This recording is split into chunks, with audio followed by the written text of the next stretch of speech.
Sir Kumaran Bloch का वाजिद साहब भी तो बीएलए के वो चेयरमैन थे ना, वो अल्लाह उसको जन्नत दे दे, वो ठीक है जी। वो खुद इन लोगों से हम बात नहीं कर सकते। हमने एक दफ़ा कहा था मैंने, लेकिन क्योंकि ये जब अमेरिका और यूनाइटेड नेशन में इनका केस आपने सुना होगा, तीसरा दिन जब प्रेजेंट हुआ, तो भाई हम क्यों नहीं जाए, हम क्यों जाए यार, हम मर जाए तो हम पाकिस्तान के खिलाफ क्यों जाए। वो लोग अमेरिका बीएलए का सपोर्ट है सर उनको, और अभी भी पर उसने झंडा लगाया हुआ था वहाँ। हमने कहा, वो मैं खुद कहा यार झंडा को हटाओ, फिर उसके बाद झंडा हटाया इन लोगों ने सर। तो इनको बीएलओ का सपोर्ट है सर। इसको डेथ स्कॉट करार किया जाता है, मुझे डेथ स्कॉट कहते हैं, उस बच्चे को कहते हैं भाई ये किराया लेता है आता है। मैं पंजाबी हूँ, मैं बलोच भी हूँ, मैं पश्तून भी हूँ, सिंधी भी हूँ, सराइकी भी हूँ। हमने डिमांड्स दी हैं, हमारे तरफ अभी तक कोई गवर्नमेंट का जो रिप्रेजेंटेटिव है नहीं आया, बल्कि उस कैंप में गए, 12 गए हैं, 3-4 दफ़ा गए हैं। कमीशन भी मेरे ख्याल से उनके लिए बनाया गया है। हम इंसाफ चाहते हैं अपने प्यारों को, जिन्होंने शहीद किया हमारे प्यारों को, उनके खिलाफ एक कमीशन होनी चाहिए, क्योंकि वो उनका शिनाख्त किया गया है तंजीम मिला से, और तंजीमों को कौन हेड करता है वो भी हमें पता है। तो उनको कटहरे में खड़ा कर कर उनसे ये सवाल किया जाए कि आया हमारे प्यारों का खून इतना सस्ता है कि आप हमें मार कर धंधनातन फिर सकते हैं। सिक्योरिटी का मुतालबा हमारा ये है कि आज हम यहाँ खड़े हैं, मजम्मत कर रहे हैं तंजीमों, कल के दिन बलसान जाएंगे वो तंजीम हमें टारगेट ज़रूर करेंगे। तो हम हुकूमत वक्त से अपने फैमिलीज़, शहदा के फैमिलीज़ के लिए सेफ्टी का मुतालबा करते हैं। दूसरा, हम चाहते हैं कि कुछ ऐसे प्रोग्राम्स हों जिनमें हमारे शहदा के फैमिलीज़ जो कि इकोनॉमिकली फाइनेंशियली डिप्राइव्ड हैं उनको सपोर्ट किया जाए। गवर्नमेंटल जॉब अपॉर्चुनिटीज़ हो या प्राइवेट जॉब अपॉर्चुनिटीज़ हो, उनमें शहदा कोटा होना चाहिए।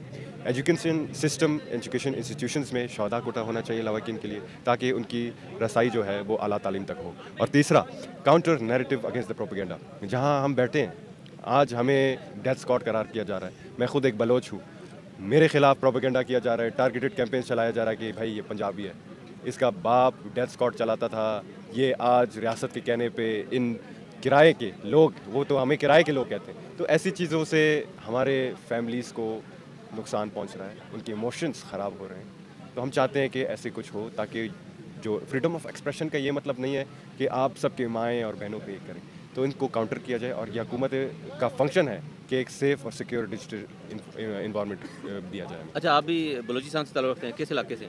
मैं कोयटा से ताल्लुक़ रखता हूँ, मसनूं से भी मेरा ताल्लुक़ है, कच्ची में भी हमारे कब्रिस्तान आबाद है जी। तो आपको पंजाबी क्यों कहते हैं? मुझे इसलिए पंजाबी कहते हैं कि मैं बलोची आप नहीं बोल सकते? नहीं, मैं बलोची भी बोल सकता हूँ, पश्तो भी बोल तो सकता आप हूँ। बलोची बोल के ज़रा बता दें कि मैं नहीं, बलोच हूँ।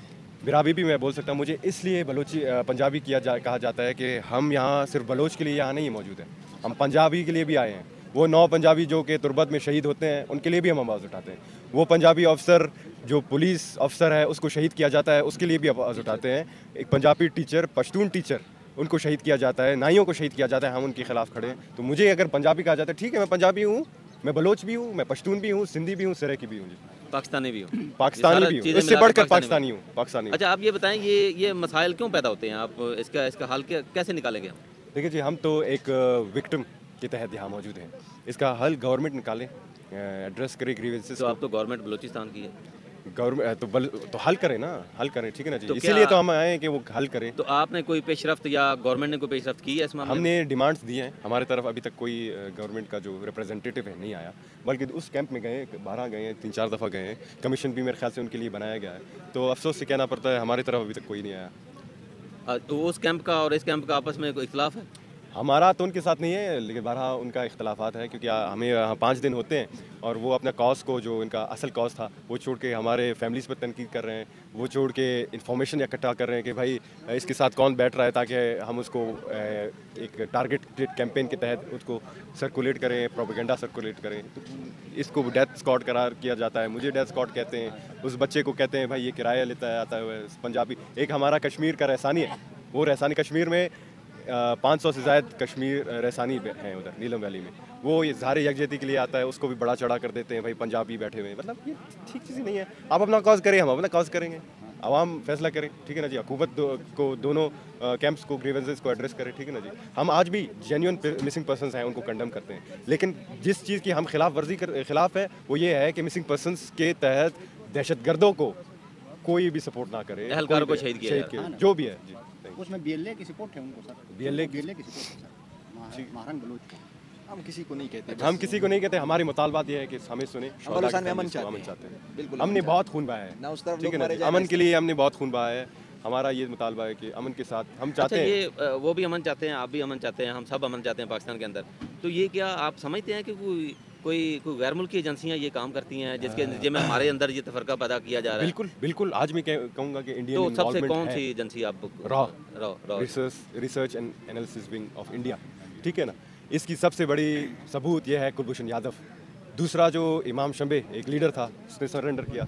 सरफराज बुगटी जो सरफराज मंगलजई जो कि एक दहशतगर्द कमांडर था, उसने सरेंडर किया। उन्होंने अपने स्टेटमेंट्स में ये कहा है कि हमें पैसे दिए जाते हैं कि आप हाई प्रोफाइल या गरीबों को टारगेट करें ताकि बलूचिस्तान का अमन सबताज हो। और उन तंजीमों से और दूसरे हम तो ये भी आज कहते हैं उन कैंप वालों को, आए हमारे साथ मिलें, जो बलूचिस्तान का जो अमन ख़राब कर रहा है। हमें तो पता है तंजीम अमन ख़राब कर रही है ना, उसके खिलाफ अगर हम यकजा हों तो बेहतर नहीं है कि हम अपने लवाकिन को भी वापस ला सकते हैं, अपने फैमिलीज़ के जो ग्रीवेंसेज हैं उनको भी एड्रेस कर सकते हैं। तो हम भी अमन चाहते हैं, वो भी अमन चाहते अच्छा, इस सिलसिले में कोई आपकी बातचीत उनसे हुई है बाकायदा कि हम आओ बैठे मिलकर बैठे हैं, आप भी बलोची हैं हम भी बलोची हैं और हम सब एक पाकिस्तान के लिए बात आते ही करें? उन्होंने हमें डेथ कार्ड दे दिया, डेथ कार्ड का नाम दे दिया। अभी वो कैसे हमारे साथ बात करेंगे या हम उनकी हैं। तरफ वो तो हमें कहते हैं कि हम ये पहुंचे नहीं जो हैं। लोग इधर कैंप में बैठे हैं उनके खिलाफ ही ये तहरीक शुरू हम हुई गए है। थे सर ना, हमने लेकिन जब मैंने अपने 12 स्टेटमेंट्स में कहा है कि मैं अमन और पीस जो है उसका कायल हूँ, आज भी गवर्नमेंट को चाहिए उनके ग्रीवेंसेस को भी एड्रेस करे, हमारे ग्रीवेंसेस को भी एड्रेस करे। और मैं तैयार हूँ एक सालिस की किरदार अदा करने का, क्योंकि मैं खुद एक कबीले का नवाबजादा हूँ। तो वो हमें गालियाँ देते हैं। आप थोड़ा सा तो अपने कबीले का तारफ़ करवा दें आप अपना नाम मैं बता दो। रैसानी कबीले से ताल्लुक़ रखता हूँ। हमारा नाम क्या है? मेरा नाम नवाबजादा नवाबजादा सिराजुद्दीन जमाल रसानी रैसानी के बेटे हैं सर। मैं सिराज रैसानी शहीद का बेटा हूँ। बलूचिस्तान में दो शहीद हुए। चीज़ों में दो इलाकों में डिवाइडेड है, एक सारावान है और एक झालावान है। खान ऑफ कलात जो है खान है बलूचिस्तान के, तो सारावान का जो पगड़ी है वो मेरे ताया अबू के ऊपर है और उनका नाम है नवाब असलम रैसानी। तो बिल्कुल हम एक किरदार अदा कर सकते हैं, ख्वाह वो पॉलिटिकल हो या कबायली हो। आपका जो सवाल था सर